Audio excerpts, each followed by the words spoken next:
সবাইকে ফিয়াদা টকারে আরও একবার স্বাগত। বিশ্বে অনেক দেশ আছে, কিন্তু উন্নত দু একটি দেশের মধ্যে প্রধান হিসেবে ধরা হয় জাপানকে। জাপানিজদেরকে আমরা অনেকেই রোল মডেল হিসেবে ধরে থাকি। তাদের জীবনযাপন প্রণালী, তাদের চলাফেরা, তাদের যে লাইফস্টাইল, এটাকে বলা হয় যে অনেক বেশি উন্নত, যা বিশ্বের অনেক দেশ ফলো করে থাকে। অথচ এই দেশটি দ্বিতীয় মহাযুদ্ধের সময় একেবারে ধ্বংসস্তূপে পরিণত হয়েছিল। সেই জায়গা থেকে তারা কিন্তু যেভাবে ঘুরে দাঁড়িয়েছে, সেখান থেকেও আমরা অনেক কিছু শিখতে পারি। কিন্তু বড় বিষয় হচ্ছে তারা যে জীবনযাপন করে, বলা হয় যে তারা সুস্থ জীবনযাপন করে, কিন্তু কিভাবে, সেই বিষয়টা আমরা একটু জেনে নিতে পারি। জাপানের মানুষের দীর্ঘায়ু এবং সুস্থতার রহস্য আমাদের জন্য একটি বড় অনুপ্রেরণা। আপনি আমি চাইলেই কিছু সহজ সহজ অভ্যাস যদি মেনে চলতে পারি, তাহলে দিব্যি সুস্থ থাকতে পারবো এবং ডাক্তারের কাছে ঘন ঘন দৌড়ানোর প্রয়োজনও পড়বে না। এই সুস্থতা মানতে হলে আমরা শুধু অনেক কিছুই জানার পরও হয়তো সে বিষয়গুলোকে ফলো করি না, বা সেই বিষয়গুলো যে আমার দৈনন্দিন জীবনে অ্যাপ্লাই করব সেটা করি না, যেটা জাপানিজরা করে। তারা জানে এবং মানে। আমরা হয়তো অনেক সময় জানি কিন্তু মানি না। যেমন জাপানিজরা যে খাবারটা খায়, তাদের খাদ্যের যে অভ্যাস, সেটা হচ্ছে সুষম এবং স্বাস্থ্যকর। তারা খুব কম ক্যালোরির এবং বেশি পুষ্টিকর খাবারটাই গ্রহণ করে থাকে, কারণ তারা জানে তাদের বডির জন্য কোনটা আসলে প্রয়োজন, মুখরোচক না পুষ্টিকর।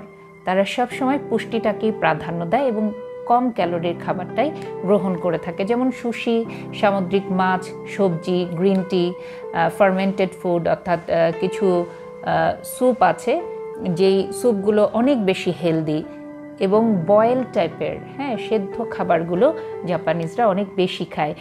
আপনি হয়তো দেখছি তাদের লাইফস্টাইল, জানছি, কিন্তু কখনো গ্রহণ করছি না। কেন? কারণ আমরা ওই হেলদি টাইপের খাবারের চেয়ে মুখরোচক খাবারটাকেই বেশি গুরুত্ব দিচ্ছি, যেটা আপনার আমার স্বাস্থ্যের জন্য ভয়াবহতা ডেকে আনছে।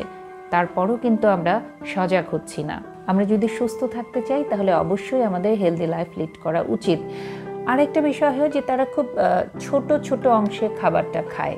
তারা একবারে অনেক বেশি না খেয়ে পরিমাণটা একটু কম এবং পুষ্টিগুণ সম্পন্ন, যেটা আমি আগেই বলছিলাম, এমন পুষ্টিগুণ সম্পন্ন যা হজমে সহায়ক হবে এবং তাদের ওজনটাকে কন্ট্রোলে রাখবে। আমরা অনেক সময় দেখা যায় যে খেতে বসলে একবারই পরিমাণটা বেশি খেয়ে ফেলছি, কিন্তু জাপানিজরা একটু একটু করে খায় এবং খাবার শুরুতেই তারা হয়তো খাবারটাকে খুব সুন্দরভাবে গ্রহণ করছে। যখন খাচ্ছে তার স্মেলটা নিচ্ছে, একটা প্রার্থনা করে খুব সুন্দরভাবে তাদের খাবারটা তারা গ্রহণ করছে। অর্থাৎ সব কিছুতেই তাদের একটা সিস্টেম বা একটা পরিচ্ছন্নতা এবং মানসিকতাও এমন যে খাবারটা আমি খাবো, অর্থাৎ আমার ব্রেনকে তো জানাতে হবে যে আমি কি খাচ্ছি, তখন না সেই খাবারটা আমার বডিতে কাজ করবে।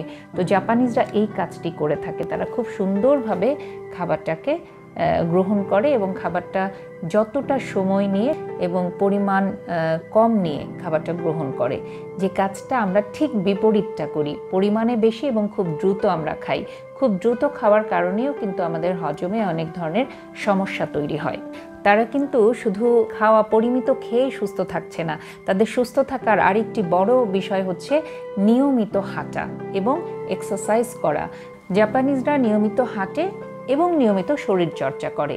তাতে করে কি হয় যে তাদের হৃদরোগ এবং অন্যান্য যে অসুস্থতা, এটা থেকে তারা অনেক দূরে থাকে।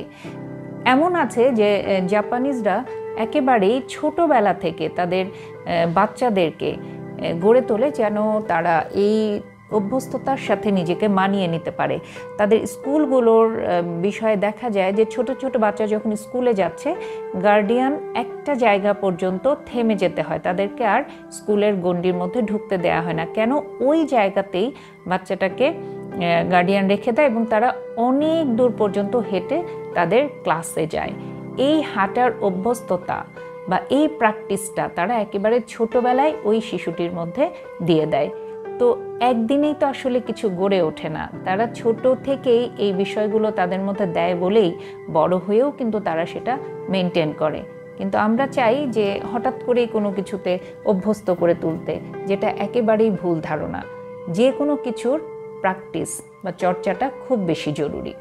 পরিমিত খাওয়া, হাঁটা, এর পাশাপাশি তারা মানসিক শান্তি অর্থাৎ স্ট্রেস কমানোর জন্য মেডিটেশন, যোগব্যায়াম এবং ন্যাচারাল কিছু থেরাপির মাধ্যমে এই মানসিক প্রশান্তি বজায় রাখার চেষ্টা করে, যা তাদের সুস্থ জীবনযাপনের অন্যতম চাবিকাঠি। এই কাজগুলো চাইলে আমরাও করতে পারি। আমরা হয়তো করি, কিন্তু নিয়ম মেনে ধাপে ধাপে সেইভাবে করি না। হয়তো যখন মনে হচ্ছে তখন করছি। এভাবে না করে এটা যদি আমার জীবনের সাথে নিয়মিত একটা রুটিনে ফেলে দেই, তাহলে দেখবেন যে আপনি স্বাভাবিকভাবে আপনার জীবনযাপন করতে পারছেন, অসুখ বিসুখ থেকে দূরে থাকছেন এবং মানসিকভাবে আপনার প্রশান্তি কাজ করছে। জাপানিজদের অন্যতম একটি বিষয় হলো তারা অনেক বেশি পরিষ্কার পরিচ্ছন্ন। শরীর ও পরিবেশ পরিষ্কার রাখা, নিয়মিত গোসল করা এবং পর্যাপ্ত ঘুম তাদের সুস্থতার অন্যতম একটা রহস্য। প্রতিটা মানুষের সুস্থ থাকতে হলে পর্যাপ্ত ঘুম খুব জরুরি। আমরা দেখা যায় এই বিষয়েও অনেক হেলাফেলা করি। হয়তো আমাদের লাইফে কোনো রুটিন থাকছে না, আমরা এক এক সময় এক এক দিন ঘুমাচ্ছি, এক এক সময় উঠছি। এই বিষয়গুলো যদি আমরা নিয়মিত একটা চর্চার মধ্যে নিয়ে না আসি, তাহলে কখনোই আমরা সুস্থ থাকতে পারবো না, আমাদের হেলদি লাইফস্টাইল আমরা মেনে চলতে পারবো না। আমরা যদি সুস্থ, স্বাভাবিক, সুন্দর একটা জীবন চাই, তাহলে জাপানিজদের এই বিষয়গুলো ফলো করতে পারি। কারণ তাদের কাছ থেকে আসলে অনেক কিছু শেখার আছে, অনেক কিছু জানার আছে। আমরা শিখতে চাই, আমরা জানতে চাই, কিন্তু আমরা অ্যাপ্লাই করি না। এটাই আমাদের খুব বড় সমস্যা। আমরা আমাদের সমস্যা থেকে তখনই বেরিয়ে আসতে পারবো যখন কোনো কিছু জানার পরে সেটা আমাদের নিজের জীবনে অ্যাপ্লাই করতে পারবো। এবং আরেকটি বিষয় হলো, জাপানিজরা অনেক বেশি পরিশ্রমী। শিশু বয়স থেকে একেবারে বৃদ্ধ বয়স পর্যন্ত তারা বসে থাকে না, তারা কোনো না কোনো কাজে নিজেকে যুক্ত রাখে।